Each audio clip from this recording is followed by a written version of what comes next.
Dalam semesta Chainsaw Man, bisa dibilang Hayakawa Aki merupakan satu dari beberapa Devil Hunter yang sangat membenci keberadaan Devil. Aki tumbuh dengan kebencian mendalam setelah seluruh keluarganya tewas karena serangan Gun Devil. Kejadian itu terjadi di tahun 1984. Saat itu, Aki sedang bermain lempar bola salju bersama adiknya. Awalnya, Aki sendiri ogah bermain dengan adiknya, dikarenakan sang adik sedang mengalami demam kala itu. Namun adiknya memaksa bermain dengannya. Perlahan-lahan, Aki pun merasakan kebahagiaan saat bermain dengan adiknya tersebut. Namun karena saat itu sang adik lupa membawa kaos tangan, Aki lalu menyuruhnya untuk mengambil di dalam rumah agar mereka bisa bermain lebih lama lagi. Dan ketika adiknya masuk ke rumah, malapetaka itu pun akhirnya terjadi. Sejak saat itu, Aki pun ingin membalaskan dendam atas kematian keluarganya pada Devil, terutama Gun Devil. Setelah menginjak usia remaja, ia lalu memutuskan untuk bergabung dengan organisasi Devil Hunter pemerintah yang dipimpin oleh Makima. Disinilah Aki pertama kali berkenalan dengan Himeno, yang kelak akan menjadi partnernya di tim divisi khusus buatan Makima. Dan beberapa tahun setelahnya, Aki kemudian mengenal Denji dan Power yang pada akhirnya membangun hubungan keluarga setelah tinggal bersama di apartemennya. Bagi Aki, Denji dan Power sudah seperti adiknya. Dan perlahan-lahan kasih sayang Aki pada kedua manusia iblis itu pun tumbuh saat mereka tinggal bersama.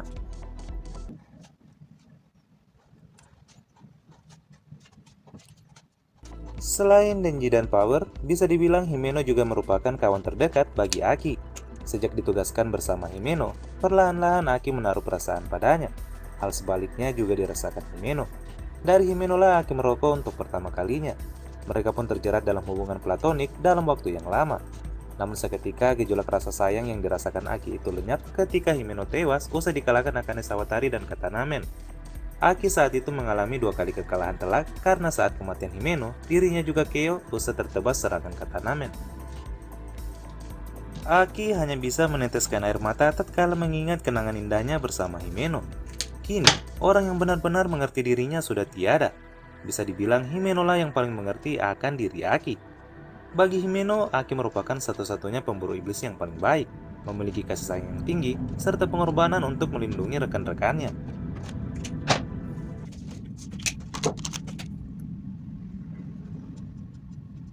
Sebelum berkontrak dengan Future Devil alias Iblis Masa Depan, Aki lebih dulu berkontrak dengan Iblis Rubah dan Iblis Kutukan.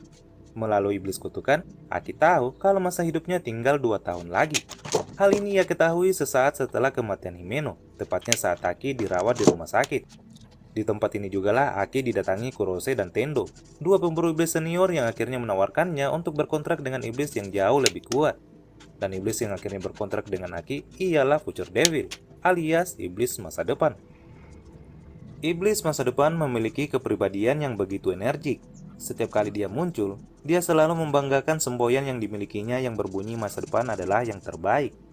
Saat bertemu dengan Aki, Iblis Masa Depan menyuruh Aki untuk memasukkan kepalanya ke dalam rongga perutnya yang berisi 1 mata yang bisa membaca masa depan. Dan ketika dia melihat masa depan Aki yang sangat buruk, ia pun tertarik berkontrak dengannya.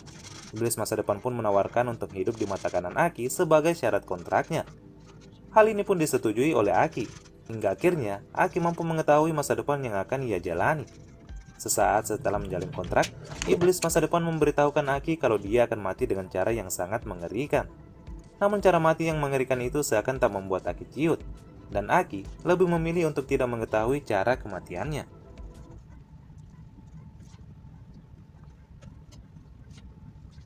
Seiring berjalannya waktu, Aki terus kehilangan satu persatu teman baiknya di organisasi pemburu iblis.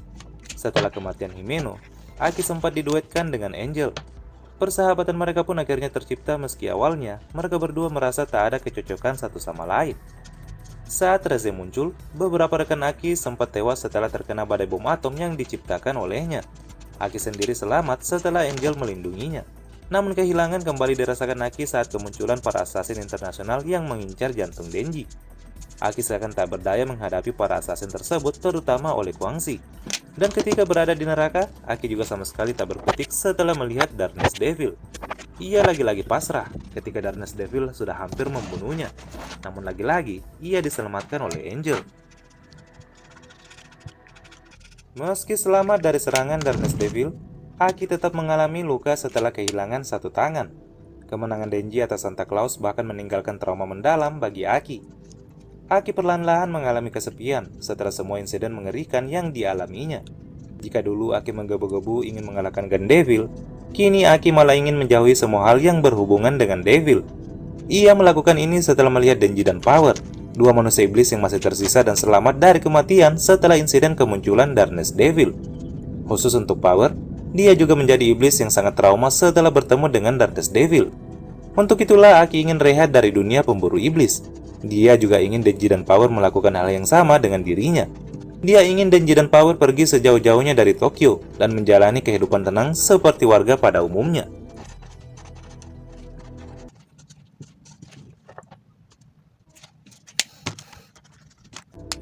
Aki lalu memberitahukan niat berhentinya itu pada Kishibe. Namun keesokan harinya ketika Makima memanggilnya, Aki malah mengurungkan niatnya untuk berhenti. Hal ini ia lakukan setelah Denji dan Power malah bersemangat dengan ajakan Makima untuk memburu Gun Devil. Setelah mereka bertiga memutuskan ikut dalam perburuan Gun Devil, Makima lalu memberitahukan kalau Gun Devil ternyata kini telah dikalahkan. Dan kini tubuh Gun Devil tersebar di seluruh dunia, di mana 20% diantaranya dikuasai Amerika Serikat, 28% dikuasai Uni Soviet, 11% dikuasai Cina, 4% tersebar di beberapa negara, dan sisanya dimiliki iblis lain dalam bentuk serpihan. Aki tentu saja tak percaya dengan penyebaran tubuh Gun Devil yang dikuasai beberapa negara. Pasalnya, sebelumnya pemerintah di seluruh dunia telah membuat aturan internasional mengenai pelarangan pembuatan senjata untuk menurunkan rasa takut akan senjata itu. Namun Makima menjelaskan bahwa nyatanya pembuatan senjata itu tetap ada dan dilakukan secara ilegal serta dijual di pasar gelap. Dan senjata-senjata yang diselundupkan itu merupakan benda kontrak dari Gun Devil. Pembuatan senjata ilegal akhirnya kembali meningkatkan rasa takut manusia pada senjata yang berarti akan kembali meningkatkan kekuatan Gun Devil. Dan negara yang memiliki serpihan Gun Devil yang sangat banyak tentu akan sangat sulit ditaklukkan. Makima pun menuturkan bahwa menghadapi Gun Devil saat ini sama seperti berperang dengan negara lain.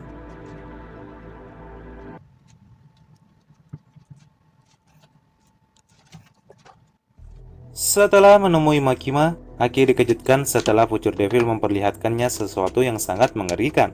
Ketika sedang berada di dalam kamar sendirian, Aki lalu memanggil kembali Future Devil dan menanyakan makna sesuatu yang mengerikan yang dilihatnya itu. Future Devil lalu muncul dan berkata bahwa penglihatan itu merupakan masa depan Aki yang tak bisa ia hindari. Dan di masa mendatang, Aki dan Power akan dibunuh oleh Chainsaw Man secara brutal. Aki lalu menemui Angel yang masih dirawat setelah kehilangan dua lengannya. Ketika memberitahukan akan nasibnya di masa mendatang, Angel pun menyuruhnya untuk menemui Makima. Di tengah perjalanan, Angel menyarankan Aki untuk kabur ke ujung dunia. Namun Aki menolak, karena dia yakin akan ditolong Denji, Power, serta Makima. Mereka berdua lalu menemui Makima yang mereka yakini bisa menghindarkan mereka dari kematian. Aki lalu memberitahukan perihal kematiannya yang akan datang sebentar lagi. Sambil menitikkan air mata, Aki ingin agar Power dan Denji tetap hidup dan dilindungi. Karena ingin melindungi Denji dan Power, Aki meminta Makima memberikannya kekuatan. Namun dengan dingin, Makima malah menyuruh Aki untuk melakukan kontrak dengannya dengan memberikan semua yang ia punya jika ingin mendapatkan kekuatan. Tentu saja hal ini membuat Aki terkejut. Namun Makima lalu menyebut kalau kontrak itu adalah perintah. Dan sesaat setelah Makima berkata begitu, Aki pun langsung patuh pada Makima.